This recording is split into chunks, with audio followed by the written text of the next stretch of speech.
Hey guys, welcome back to the channel. Today I'm going to be turning this skeleton Halloween decoration into Captain Clark from the Backrooms movie. So I first found this 3D model of him by Rapid Forge, and I just separated his head, hands, and legs, and I just scaled it up and then printed it out. And he also looked like the Frankenstein Burger King statue at Niagara Falls, which I thought was funny. Now, he did clip while printing, but I patched him up with clay and glue, and he's ready to be primed. Now for his body, to pad out the waist, I put some foam in there. And then for his hands, I actually wanted them to be attached with magnets, so I put magnets on both ends of the hands. And lastly, I just need to put some foam shoulder pads onto his shoulders. Then I just got to sewing his shirt, which just have sharp shoulders and puffy sleeves and a very long cuff. So for the cuff, I just sewed this rectangle together, ironed it flat, and then gathered the sleeve.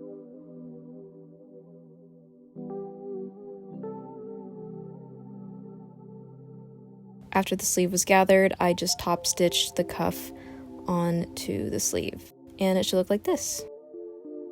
Now for the yellow overcoat, I just cut out this yellow fabric and sewed the sides together. I made it kind of like a vest.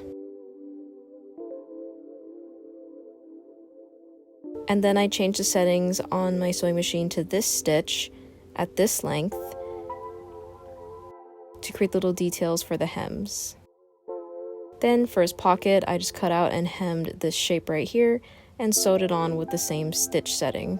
Now for his buttons, I have these little scrapbooking brackets, and I just poked little holes in the fabric and then just pushed them in. For the pants, I cut out the pattern out of some brown t-shirt material and then sewed everything together. I added some elastic so it stretches over his legs and his waist, and then gave him one cuff. Now for the belt, I just cut out a long strip of fabric from this purple shirt and then just tied it around his waist.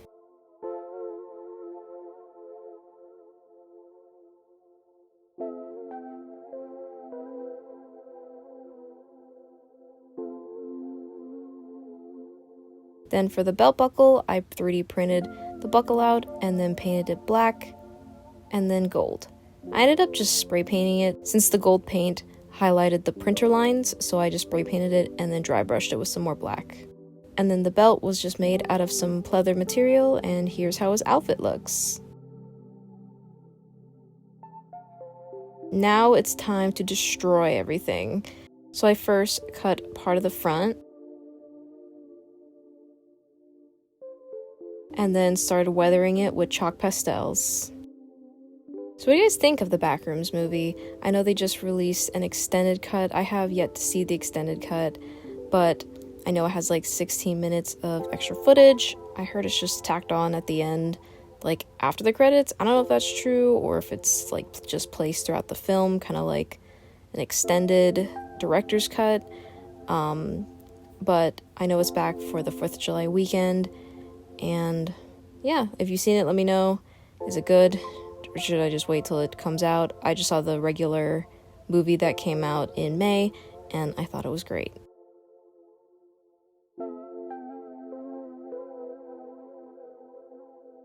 Then I did the same shading to the teal shirt.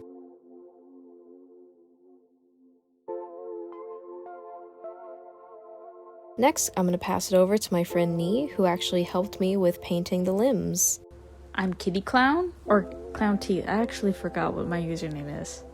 And my process is actually fuck around and find out, and I don't really know what I'm doing, but I know what I'm doing.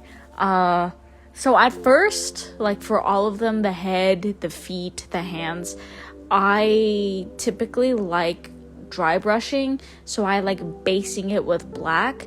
However, I learned it's easier to base things black if my workup is like metallic or like woody.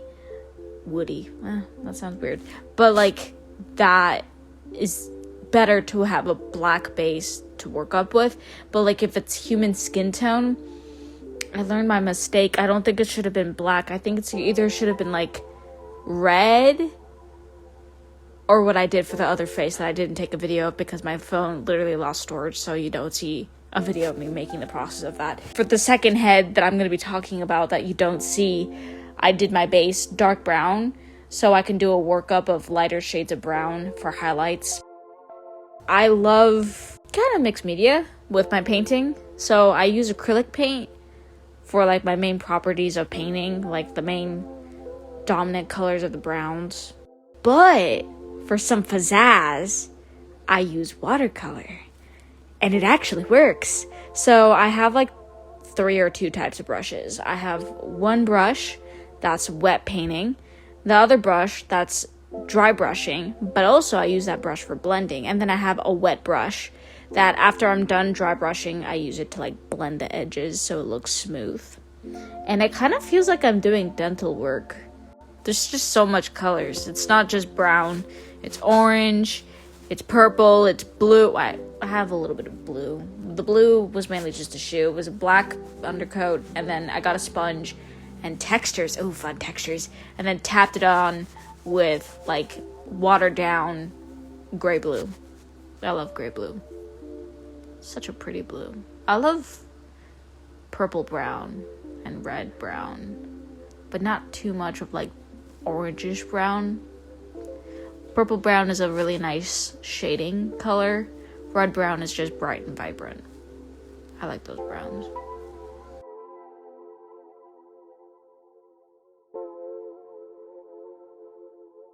Also, one more thing for like the peg leg. What I did for the wood grain was 2 types of browns. One of them was a lighter color of the brown, so it was like a grayish brown a little bit, because I wanted it to look worn down as like the main. And then the second brown was like a darker. But yeah, that was the painting aspect. I don't know what else to say. And when I got the pieces back, I just added some final details, like the sock here. And for his beard, I ended up cutting up some pieces of yarn to make flocking. Then I coated the beard with some fabric glue and then placed the flocking. I did about 2 to 3 layers of this.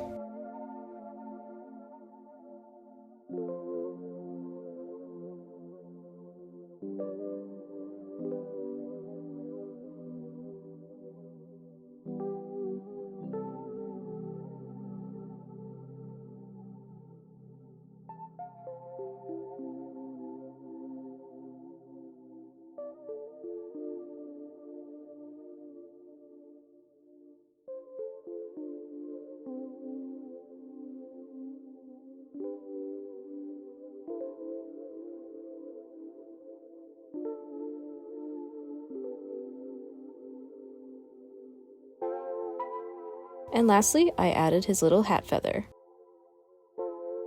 And here's how the head turned out.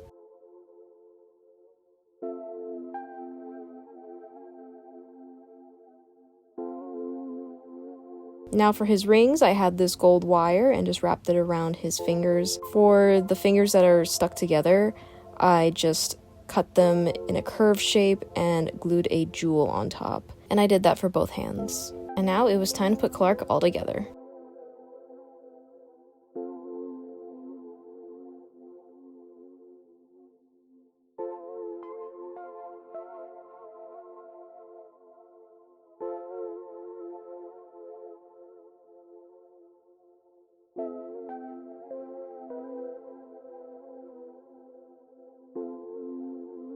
And for the finishing touch, I added the blood.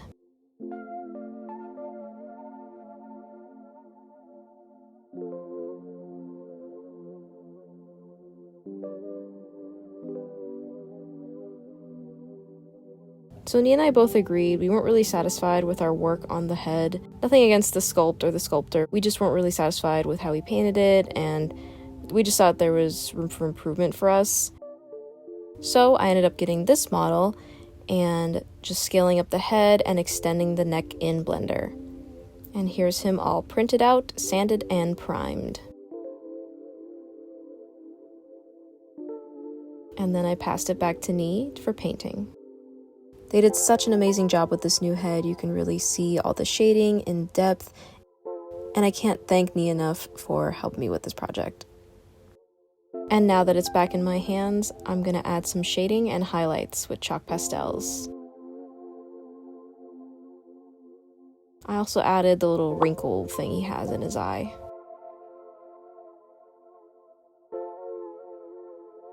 And to make his eyes and teeth look more realistic, I coated it with some UV resin.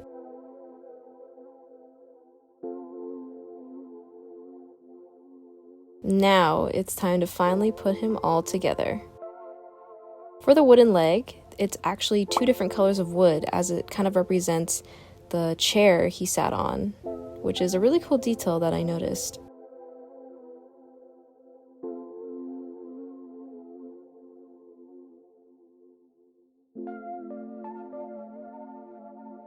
And now that Clark has his new head, it's time for the reveal.